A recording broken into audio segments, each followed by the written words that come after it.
I raised my sister's son for 19 years, shielding him from the truth of his abandonment. But at his high school graduation, she finally returned not to apologize, but to humiliate me with a cruel stunt. See how I confronted her and finally reclaimed the truth of my life's work. Before I go on, please take a moment to like and subscribe, but only if you genuinely connect with this story. Drop a comment and let me know where you are watching from and what time it is there. I always love knowing who's listening. My name is Wendy Miraflores, 42 years old, and I have spent 19 years walking on thin ice, waiting for it to finally crack beneath my feet. My life has been a carefully constructed fortress, built on secrets and sacrifices that no one else could possibly understand. I remember the day the world shifted. I was 22, staring at the bright future of a full scholarship, only to have it snatched away by my parents' cold, rigid demands. They looked at my sister, a girl of 16 with a life-altering secret, and then at me, the dutiful daughter who was expected to absorb the damage. They said the pregnancy would ruin our family name, as if a child were nothing more than a stain on a white tablecloth. I was young, terrified, and desperate for approval, so I surrendered my dreams to save a boy who didn't even know his true origin. For nearly 2 decades, I played the role of mother, shielding him from the truth, while carrying the crushing weight of a lie that threatened to swallow me whole. I thought I had succeeded, that the past was dead and buried under layers of routine and love, but the past is a patient hunter. Last month, as the graduation music played and my son stood on that stage, proud and brilliant, the air in the gymnasium felt heavy, thick with a tension I couldn't name. Then I saw her standing near the back, holding that cake with a smile that felt like a serrated blade against my throat. The words on the frosting, "Congratulations from your real mom," were not just a claim. They were a declaration of total war. And in that agonizing second, I realized that my long, quiet battle for this boy's heart was about to turn into a desperate, public fight for survival against the sister who had abandoned us both. The silence between us was deafening, a physical barrier that seemed to block out the cheering crowd and the triumphant music echoing through the vast gymnasium. My heart hammered against my ribs, a frantic rhythm of betrayal and pure, unadulterated rage that I had suppressed for far too long. I looked at the boy I raised, the young man who believed I was his mother, and saw the confusion beginning to flicker behind his eyes as he followed my gaze toward the woman who had just shattered my life. My sister Clara stood there with an air of practiced elegance, her designer dress stark against the backdrop of graduation gowns, looking like an interloper in a world she had never bothered to visit. She didn't look like a mother. She looked like a predator who had finally decided to claim her prize after years of indifference. I felt the sharp sting of tears, but I refused to let them fall, knowing that any show of weakness would be the final victory. She needed to destroy everything I had built. I moved quickly, my steps heavy and deliberate, closing the distance between us, while trying to keep my expression neutral, for the sake of the people watching. The parents around us were distracted by the festivities, oblivious to the quiet catastrophe unfolding in the shadows of the bleachers. I reached her, my hands trembling despite my efforts to control them, and I saw the glint of malice in her eyes that reminded me exactly why I had spent 19 years keeping her at a safe distance. This wasn't just a surprise visit. It was a calculated maneuver designed to humiliate me and reclaim a life she hadn't earned. And as I stared at her, I knew the time for hiding behind polite lies had vanished forever. "Get out of here, Clara," I hissed, my voice a jagged edge that barely cut through the surrounding hum of celebration. She didn't flinch. Instead, she adjusted the cake box, her smirk deepening into something truly cruel. "Oh, Wendy, don't be so dramatic," she whispered back, her voice dripping with a false sweetness that made my skin crawl. I'm just here to reclaim what was always rightfully mine.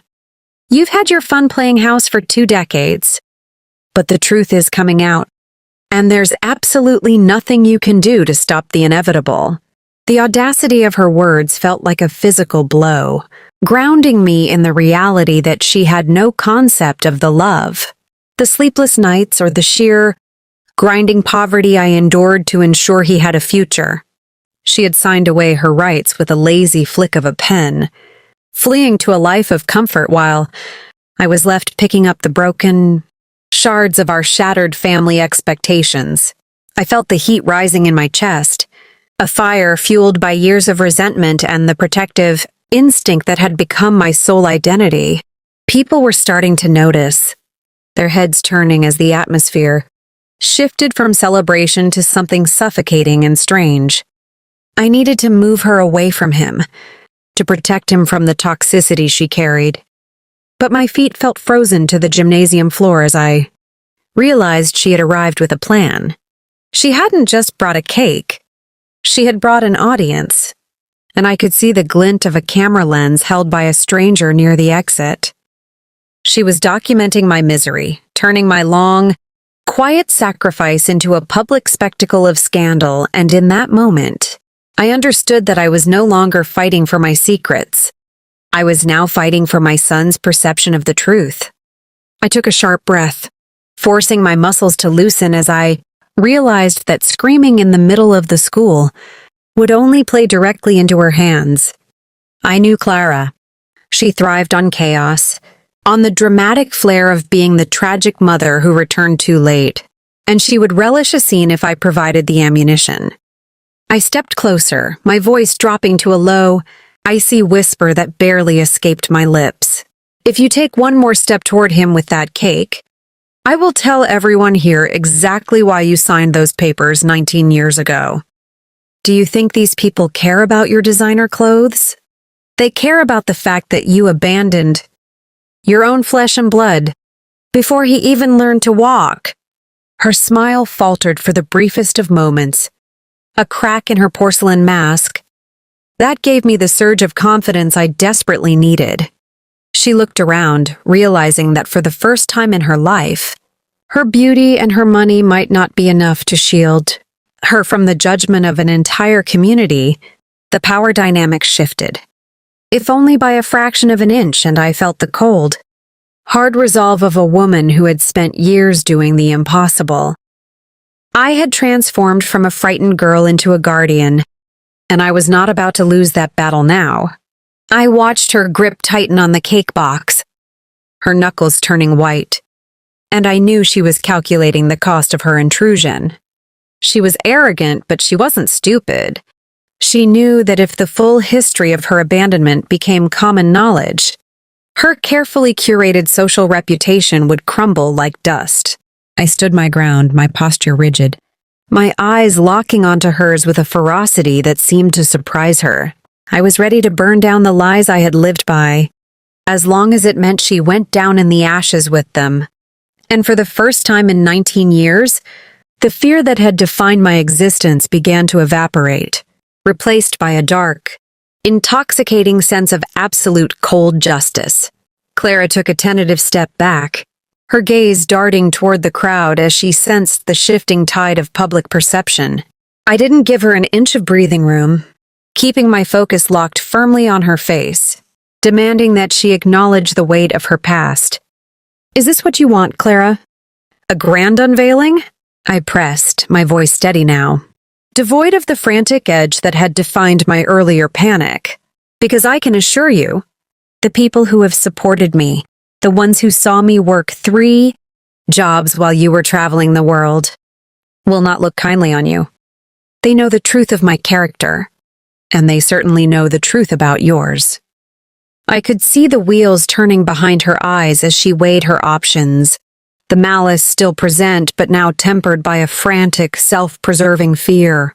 She had expected to waltz in, be hailed as a misunderstood saint, and walk away with a ready-made son who would fall into her arms. She hadn't accounted for the fact that I was no longer the soft, pliable girl who could be bullied into silence by our parents' hollow threats. The environment around us felt electric, charged with the tension of a confrontation that had been brewing for nearly 2 decades. My son was still standing near the stage, laughing with his friends, completely oblivious to the fact that his entire history was currently being contested in a silent, lethal duel just a few yards away. I needed to move fast, to isolate her, and remove the potential for any more public stunts before the ceremony fully concluded, and the cameras were pointed in our direction. I grabbed her arm, my grip firm, and steered her toward a quiet corner near the exits, my heart racing with the adrenaline of a woman who had finally decided to stop running and start fighting back with everything she possessed. We reached the dimly lit hallway just past the auditorium doors, a secluded space where the echoes of the ceremony felt like a distant dying hum. I shoved her gently against the brick wall, my patience finally reaching its absolute limit. "Why are you here, really?" I demanded, my words sharpened by years of accumulated resentment. "You didn't come to celebrate him. You came to hurt me, to prove that you could walk back into my life and reclaim everything I suffered to preserve. You don't know the first thing about being a mother. You don't know his favorite food, his fears, or the way he gets quiet when he's struggling with a difficult choice." Clara straightened her coat, attempting to regain some shred of her lost composure, though the frantic twitch in her jaw betrayed her. "I have money, Wendy," she hissed back, her voice echoing in the narrow space. "I have resources you could only dream of. I can give him a future far beyond this small town, a life of prestige and opportunity that you clearly can't provide." The audacity of her claim made my blood run cold. She actually believed that 19 years of devotion could be dismissed with a checkbook and an empty promise of status. I laughed, a hollow sound that seemed to surprise her, and stepped into her personal space. "You think you can buy him?" I asked, my voice dangerously low. "You have no idea who you are dealing with. I am not the sister you left behind. I am the person who stood in the fire for him every single day. If you think you can just march in here and snatch away my life because you're bored with your own, you are fundamentally mistaken about the nature of our bond. I have survived worse than you, Clara, and I have absolutely no fear of what you might do to me now." She looked at me then, really looked at me, and for the first time, she seemed to register the steel in my posture. The arrogance that usually shielded her was beginning to fracture, replaced by a glint of genuine confusion as she realized her influence meant nothing to me. I reached out and took the cake box from her trembling hands, not out of respect for the pastry, but to strip her of the physical prop she had used to frame this entire performance. I set it on the floor, the act a symbolic dismissal of her pathetic attempts to rewrite history in a public space. "Do you realize," I continued, my voice gaining a newfound dangerous clarity, "that the only thing keeping your secret is my silence? I have spent years protecting him from the reality of who his biological mother really is, a woman who saw her own child as a liability to be discarded. A woman who hasn't sent a single card in 19 years. I could see the color draining from her face, the realization dawning on her that my silence was not a weakness, but a carefully held weapon. I had maintained my composure for the sake of the boy, but the time for protecting her reputation had passed. If she wanted to play this game, I would show her the true cost of her vanity." The hallway was empty, the shadows stretching long and thin, creating a stage where the truth no longer had to be masked. I felt a strange sense of liberation. The years of living in fear of her return were melting away, replaced by the sharp, cold clarity of a woman who finally understood that her survival was not tied to her sister's approval. I was in control of this narrative now, and I would dictate the ending, whether she was ready for it or not. I watched her struggle to find a retort, her confidence completely evaporated by the threat of exposure, and I knew that this confrontation was shifting from a tragedy to a reckoning. The silence in the hallway stretched, thick and heavy, punctuated only by the distant, muffled sound of the graduation ceremony's final applause. I didn't care about the schedule or the guests anymore. The only thing that mattered was securing the boundary. I had spent nearly 2 decades defining with my own sweat and tears. Clara's breath hitched, a small, involuntary sound that betrayed her internal panic, and she leaned back against the wall, her eyes scanning the exits as if she were looking for a way to escape the trap I had set. I stood before her, immovable and resolute, blocking her path back to the auditorium. I had spent years worrying about this exact encounter, imagining scenarios where she would swoop in and steal my joy, but in reality, she was nothing more than a ghost from a past I had successfully outrun. You came here expecting a weak, desperate woman who would crumble at your feet, I said, my voice cutting through the stillness with surgical precision. You expected to walk back into a life you abandoned and take credit for the work you never did. But look at you now, Clara, you're shaking. You're afraid that I'll finally tell the truth. And the irony is that you're right to be afraid. I could see the realization solidifying in her gaze. She knew I was prepared to burn her reputation to the ground, if it meant protecting the boy. I held the high ground, armed not with money or status, but with the undeniable, gritty truth of a mother who had chosen to love when everyone else had chosen to walk away. She tried to stammer something, a justification or perhaps a threat, but the words died in her throat, strangled by the weight of her own selfishness. I watched the transformation in her posture, from an arrogant intruder to a cornered coward, and I felt a surge of cold, powerful strength that was entirely my own. The moment hung suspended in the stagnant air of the hallway, a threshold between the woman I had been and the one I was becoming. Clara attempted to reclaim her stature, smoothing her dress with fingers that would not stop shaking, but the mask of the sophisticated, uncaring traveler had shattered beyond repair. She had come here expecting to be the architect of a grand cinematic revelation, assuming that her sudden appearance would force me into submission, but she had underestimated the resilience, forged by 19 years of single-minded sacrifice. I saw her eyes flick toward the auditorium doors again, a desperate longing to flee, yet she remained pinned by the sheer weight of her own, audacity coming back to haunt her. I didn't pity her. The capacity for sympathy had been burned out of me long ago, replaced by a crystalline resolve to ensure my son's world remained intact, shielded from the whims of a woman who had never truly learned the meaning of sacrifice. My life had been defined by the struggle to provide everything he needed while keeping the shadows of our past at bay, and I realized now that the shadows were not a threat I needed to fear, but a weapon I could wield. I leaned closer, my presence filling the narrow space, forcing her to acknowledge the reality she had spent 2 decades ignoring. Every birthday, every cold night, every milestone you missed, I began, my voice a steady, rhythmic cadence that mirrored the beating of my own heart. You were nowhere to be found. You don't get to step into the final act of this story and pretend you wrote the script. You are not a character in his life, Clara. You are a footnote. And I am the one holding the pen that decides if the world ever sees that page. She finally looked away, unable to meet my eyes, her shoulders sagging as the weight of her defeat began to settle in. The air between us was no longer charged with the electricity of conflict, but with the hollow stillness of a confrontation that had been won before it even fully commenced. I saw her reach into her purse, perhaps to find a phone to call for an exit, but her movements were sluggish, defeated by the absolute clarity of my resolve.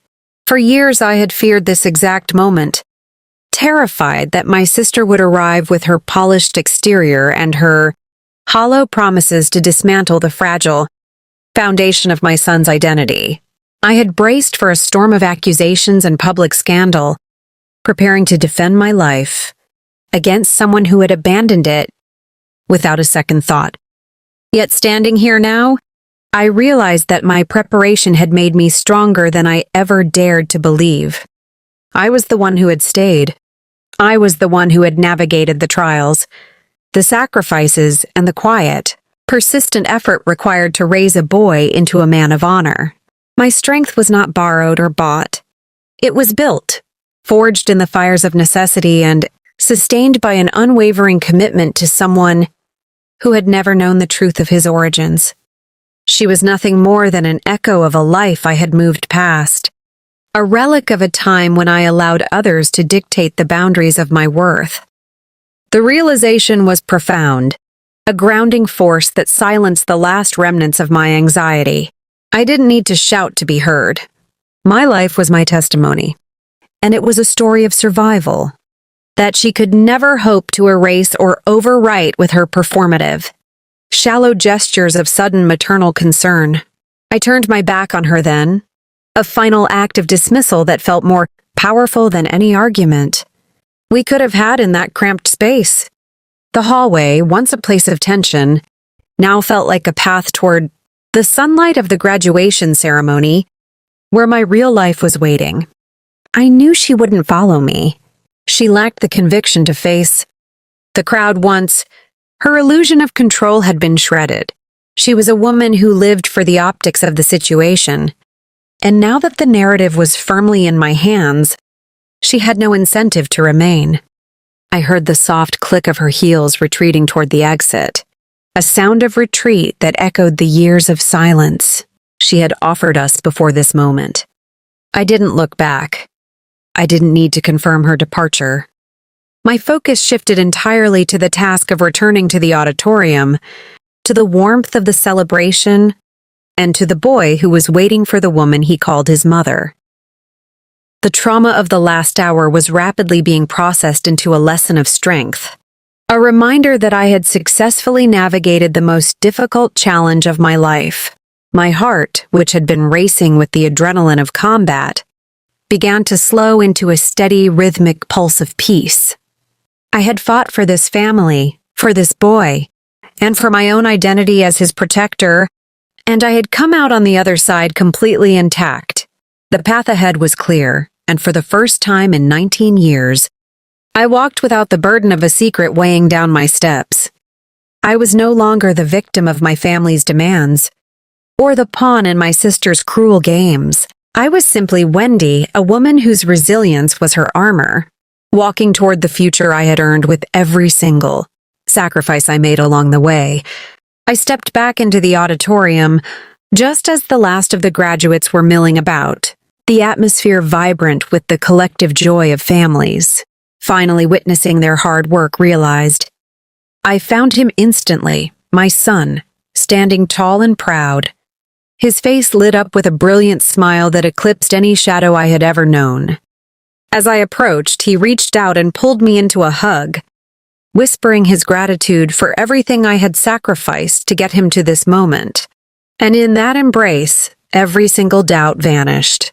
The secret that had once been a heavy, suffocating shroud was now just a distant memory, a challenge I had conquered with my own hands.